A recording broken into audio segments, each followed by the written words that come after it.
कालीनगर नाम का गांव था। दिन में पूरा कालीनगर हरा भरा और खुशहाल दिखाई देता था।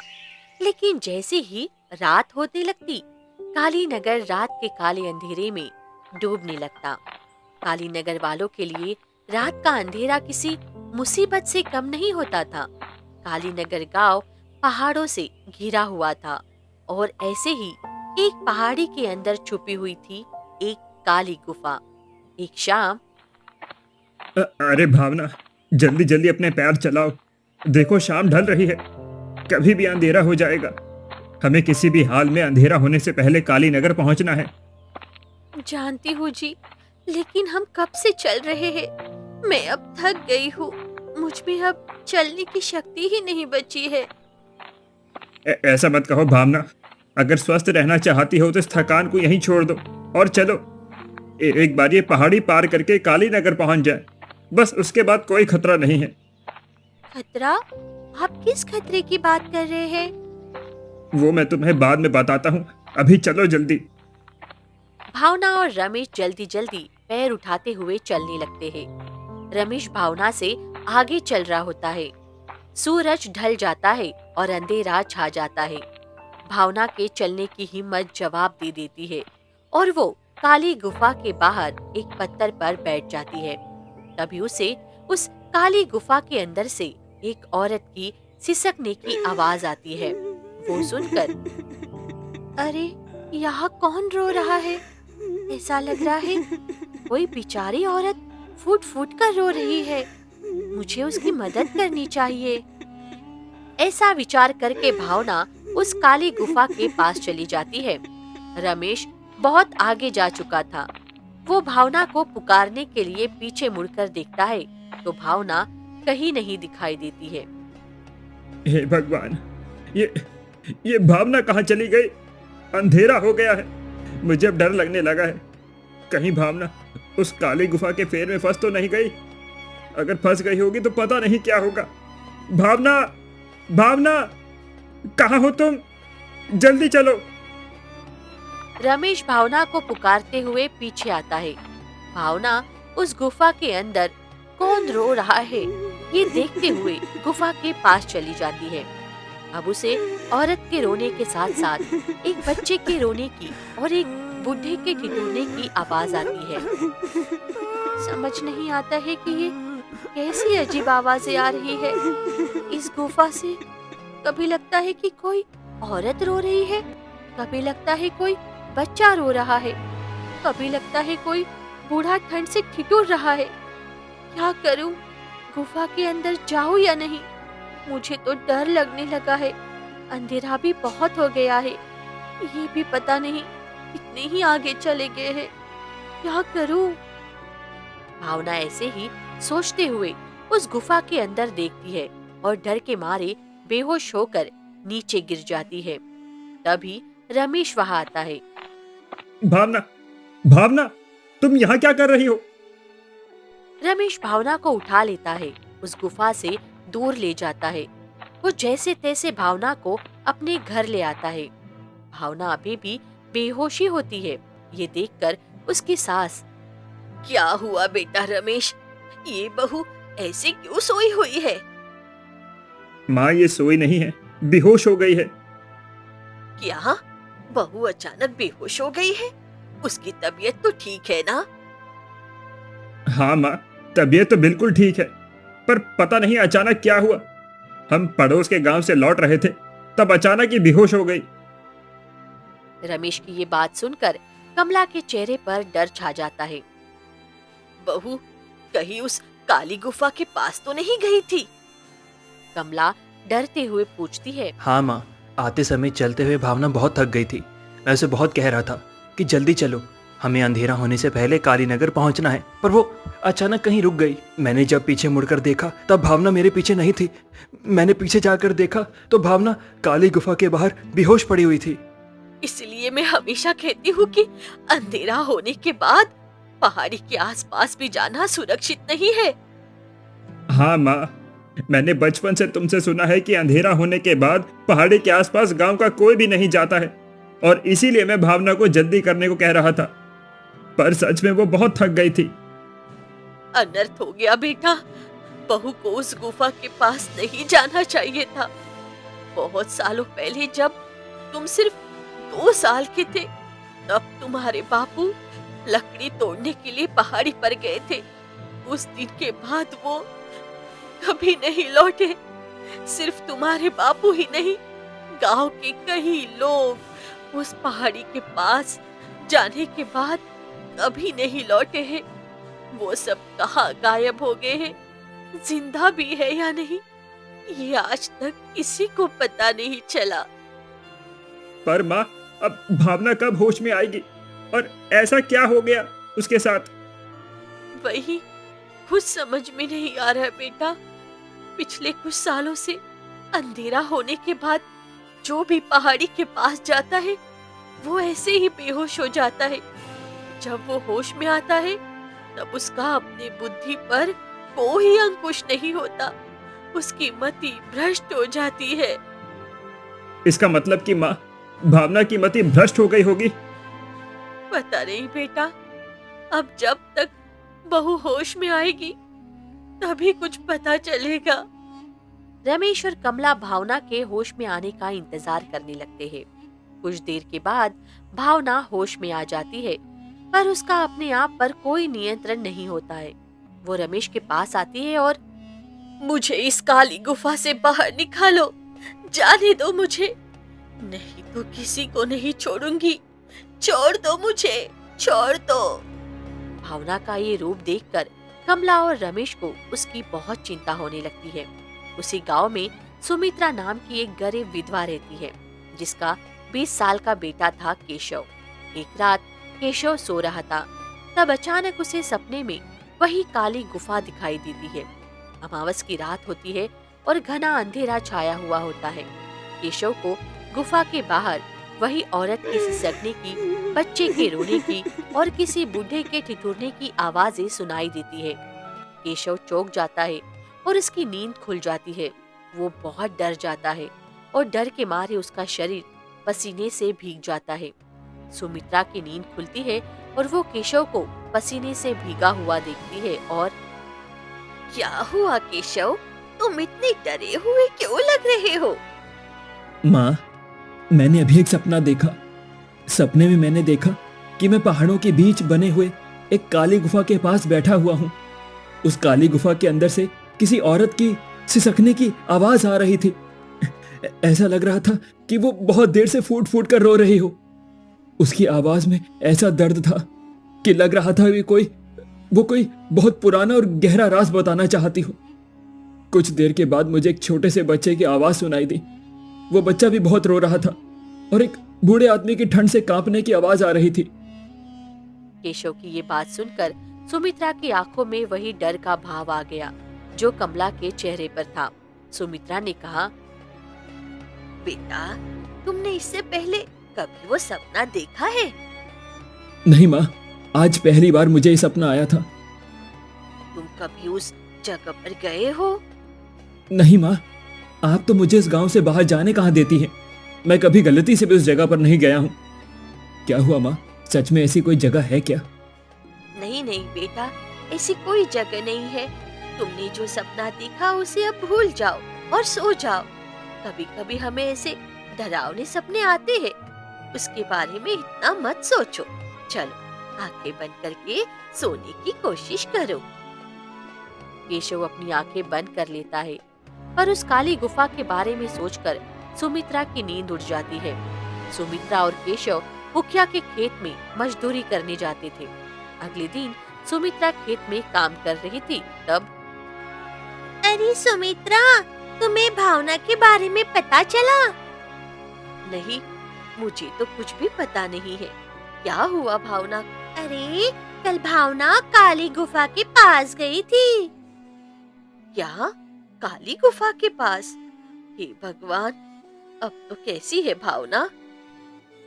कैसी होगी?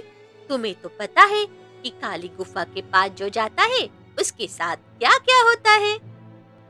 कल तो अमावस की रात थी, इसका मतलब है कि आज तक जितने भी गांव वाले काली गुफा के शिकार बने हैं, वैसे ही भावना के साथ भी हुआ होगा। हाँ कमला मासी और रमेश भैया की तो जैसे दुनिया ही उजड़ गई है। पता नहीं अब भावना कभी ठीक भी हो पाएगी या नहीं। इस काली गुफा ने तो हमारे गांव में अलग ही दहशत फैला दी है। गांव को कोई भी इंसान अंधेरा होने के बाद उस पहाड़ी के आसपास भी नहीं जा पाता है, और कभी किसी को जाना बहुत ही जरूरी हो तो वो उस काली गुफा की चपेट में आ ही जाता है। अब हमारे हाथ में भी तो कुछ नहीं है। हम तो बस वहां जाना ही टाल सकते हैं और हमारे घर वालों को वहां ना जाने के लिए समझा सकते हैं। हाँ सही कह रही हो, हम गरीब लोग और कर भी क्या सकते हैं। इतनी बात करके सुमित्रा और माधवी अपने काम करने लग जाती है।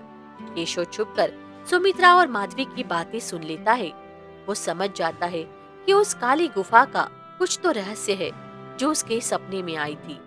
अगले महीने की अमावस्या तक हर रोज केशव को वो काली गुफा सपने में दिखाई देती है। एक दिन माँ, इतने दिनों तक मैंने आपको बताया नहीं, लेकिन वो काली गुफा, वो रोने वाली औरत की आवाज, छोटे बच्चे के रोने की आवाज और उस बूढ़े का ठिठुरना रोज मेरे सपने में आ रहा है। क्या तो तुमने आज तक मुझे ये बात बताई क्यों नहीं? उस रात जब तुम्हें वो सपना आया था तो मुझे लगा कि उसके बाद फिर कभी नहीं आया होगा। नहीं माँ, मुझे रोज वो सपना आता है। जरूर कोई बात है जो आप मुझसे छिपा रही हैं।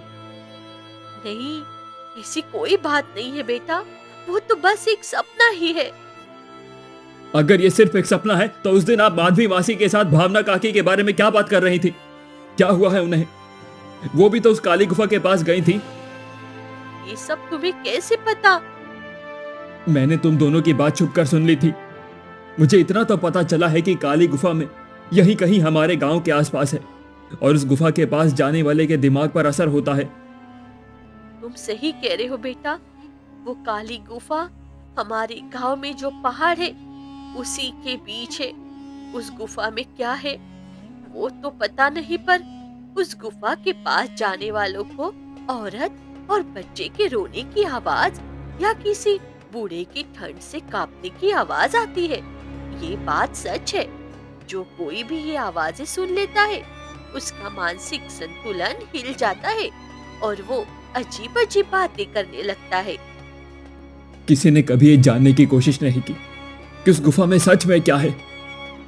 क्या थी बेटा, कमला मासी के पति वही पता लगाने के लिए गए थे, लेकिन कभी वापस नहीं आए। रात के समय उस गुफा के पास से आने जाने वाले लोगों को आवाज सुनकर भ्रमित होने लगे, और जब ये बात सबको पता चली तब शाम के बाद सबने पहाड़ी के पास जाना छोड़ दिया। पर माँ, वो काली गुफा मेरे सपने में क्यों आ रही है? मैं तो आज से पहले कभी वहां गया भी नहीं हूँ। यही सवाल मुझे भी परेशान कर रहा है बेटा। ऐसे ही कुछ दिन बीत जाते हैं। रोज केशव के सपने में वो काली गुफा आ रही थी।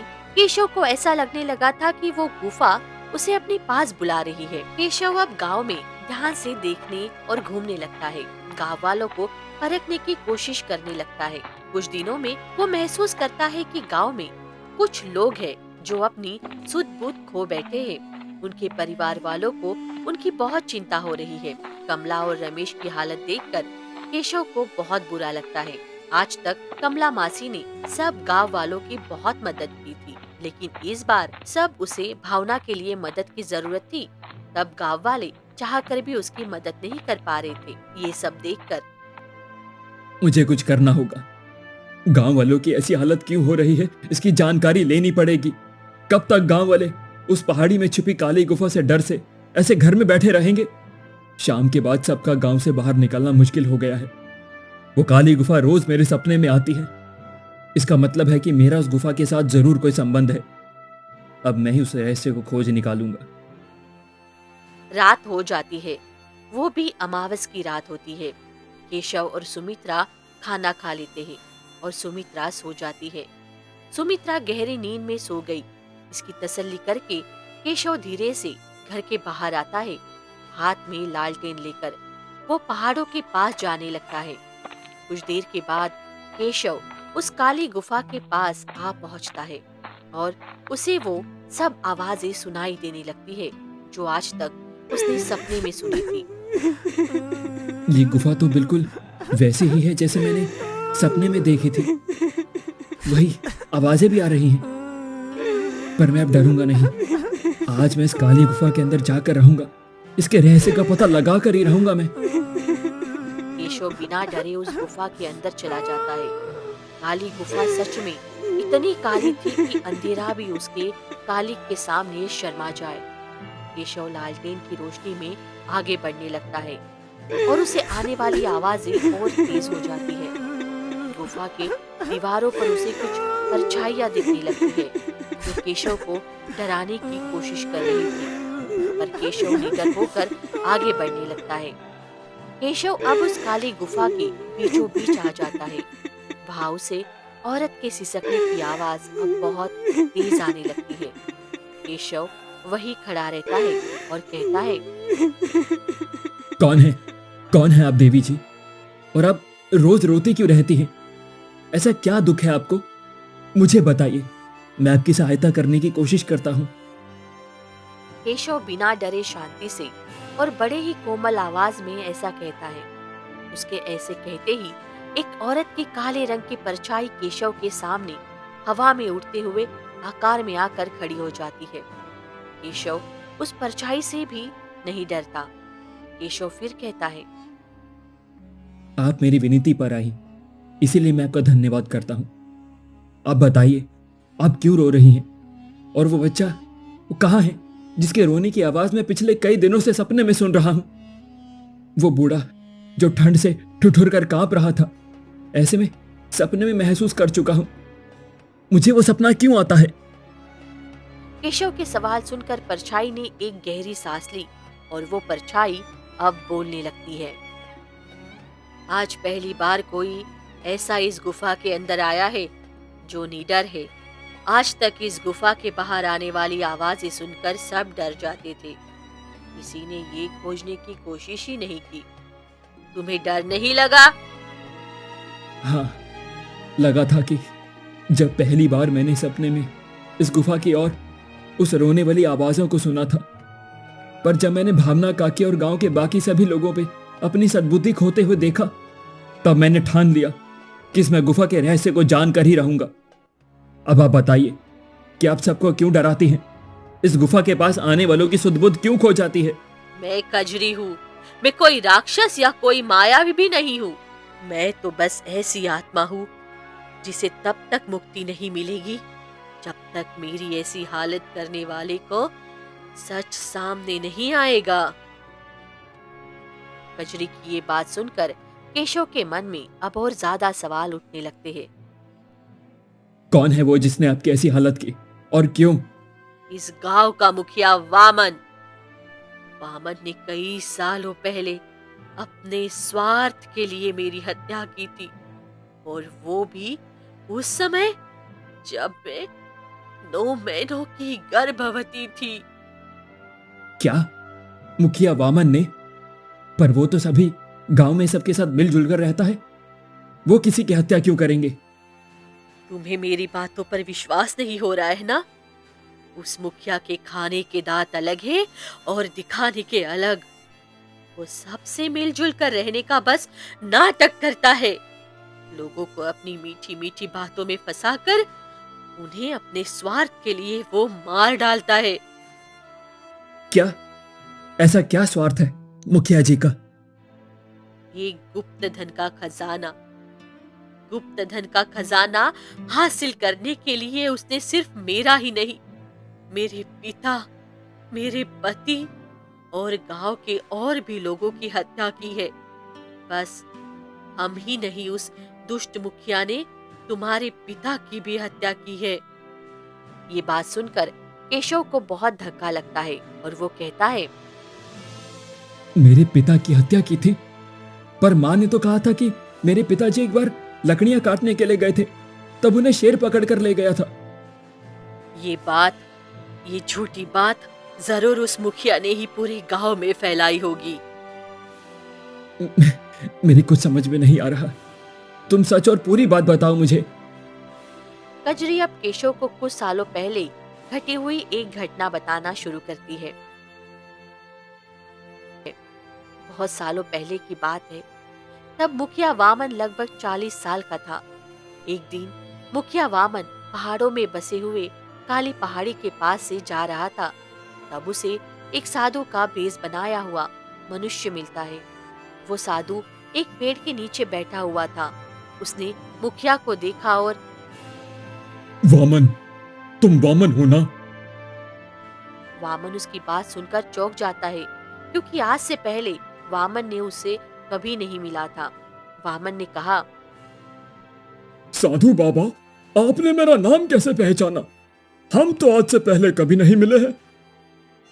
हम अंतर्यामी हैं, भूत वर्तमान और भविष्य सबका ज्ञान रखते हैं। हम तुम्हारा कल्याण करने आए हैं। मेरा कल्याण?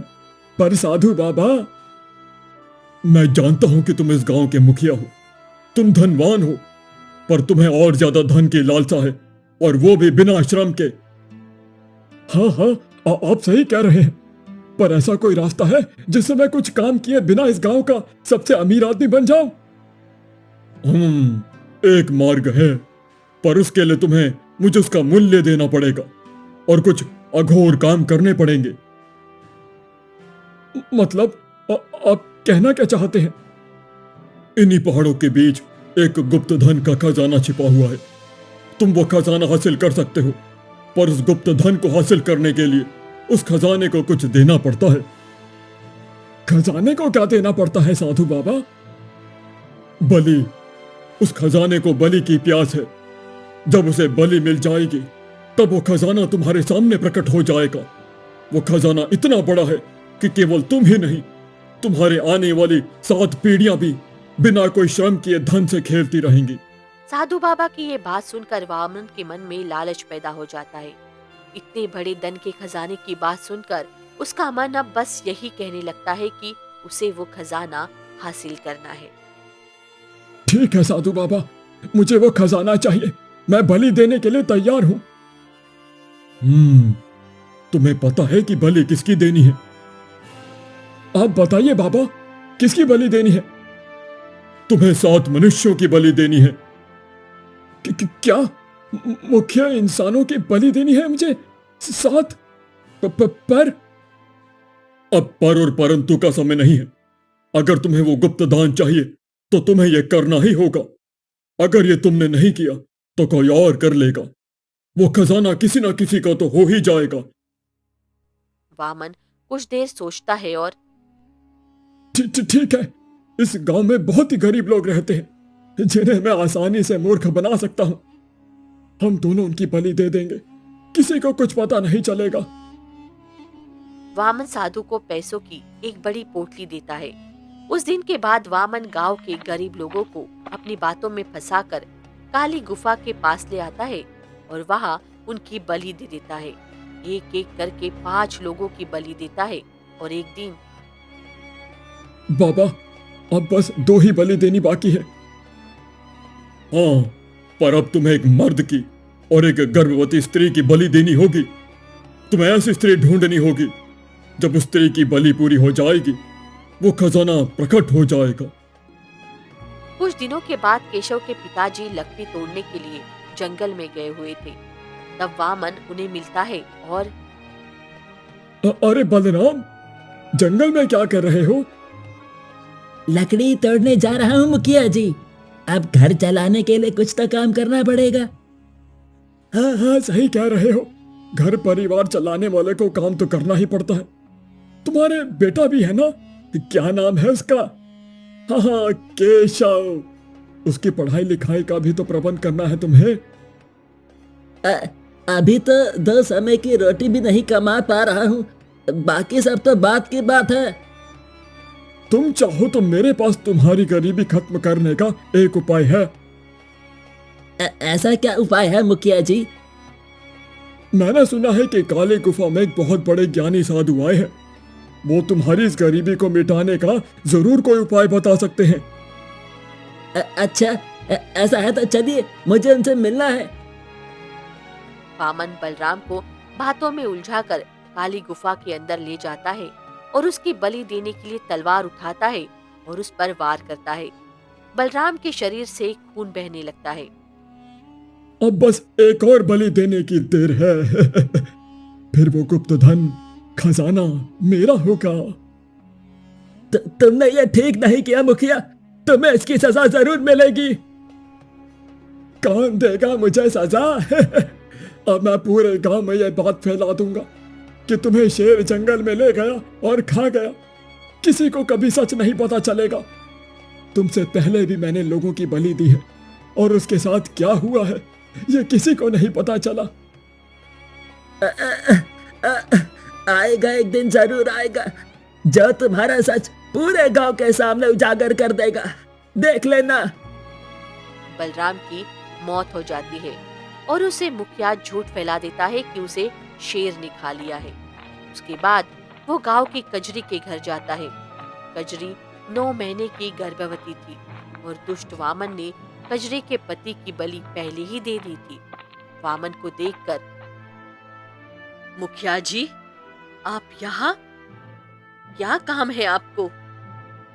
कजरी, तुम ऐसी हालत में हो और कुछ ही महीने पहले तुम्हारे पति की मौत हो गई है।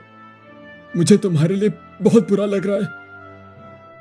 मेरे नसीब में अब सुख नहीं है तो उसमें आप क्या कर सकते हैं? मेरे पति अचानक चल बसे और मेरा इतना दुर्भाग्य है कि मुझे उनका अंतिम दर्शन भी नहीं हुआ। मुझसे भी तुम्हारा ये दुख देखा नहीं जा रहा। पहाड़ी के पास एक बहुत ही बड़े ज्ञानी साधु आए हैं। तुम उनका आशीर्वाद ले लो। तुम्हारे बच्चे के लिए उनका आशीर्वाद बहुत फलदायी हो सकता है। वामन भोली कजरी को अपने बच्चे को लेकर भावुक बना देता है और युक्ति से उसे काली गुफा में जाकर उसकी भी बलि दे देता है।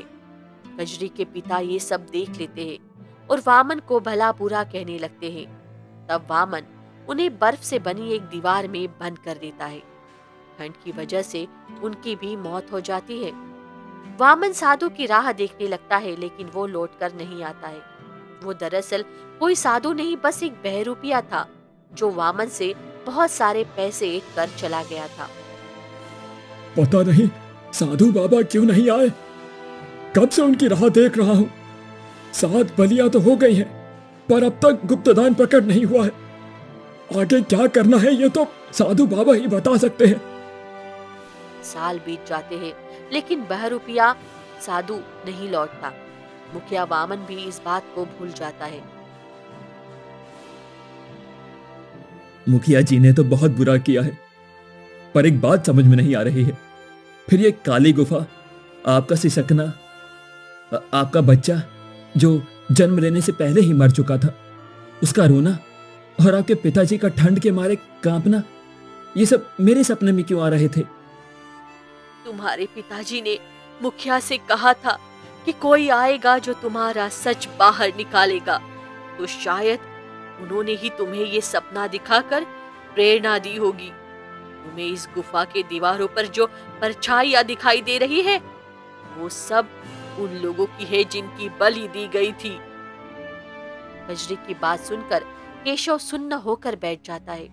कुछ देर तक शांति बनी रहती है। कुछ देर के बाद केशव कहता है, कजरी बहन, अब तुम बताओ कि तुम क्या चाहती हो, और वो सब लोग जो अपनी सुध-बुध खो चुके हैं वो ठीक कैसे होंगे? मैं तो बस मुखिया का सच सबके सामने लाना चाहती हूँ। वो इतने सालों से पूरे गांव में अच्छा बनकर घूम रहा है, लेकिन किसी को पता नहीं है कि उसने कितने बड़े अपराध किए हैं। मैं तो न्याय चाहती थी, इसलिए मेरी आवाज बाहर सबको सुनाई देती थी, लेकिन वो सब डर जाते थे और इस वजह से उनके दिमाग पर असर हो जाता था। तुम डरे नहीं और इसीलिए तुम्हारे दिमाग पर कोई बुरा असर नहीं हुआ है। जब मुखिया का सच सबके सामने आ जाएगा तब मैं और बाकी सब मुक्त हो जाएंगे और वो सब ठीक हो जाएंगे। ठीक है, मैं कल ही पंचायत में जाकर सरपंच जी को सब बता देता हूँ। अगले दिन केशव सरपंच जी से कहकर पंचायत बिठाने को कहता है। पंचायत बैठने के बाद सब गांव वाले भी आ जाते हैं। वामन भी वहां होता है। केशव सबको सच बता देता है। वामन का सच सुनकर गांव वाले गुस्से से उसे घेर लेते हैं। गांव वालों का गुस्सा देखकर वामन समझ जाता है कि अब उसे सच कबूलने के सिवा और कोई चारा नहीं है। वामन अपना सच कबूल करता है और वामन पूरे गांव वालों का अपराधी है, इसीलिए अब इसके साथ क्या करना है ये आप ही बताइए। काली गुफा रहस्य खुल जाता है। सब गांव वाले मिलकर कहते हैं कि उसे तब तक पत्थर से मारा जाए जब तक उसके शरीर से खून का आखिरी कतरा नहीं बहे। ये सुनकर वामन भागने लगता है और भागते भागते उसी काली गुफा तक आ पहुंचता है।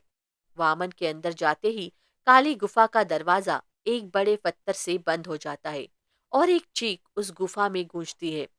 सब वो गूंज सुनते हैं और समझ जाते हैं कि वामन का अंत हो गया है।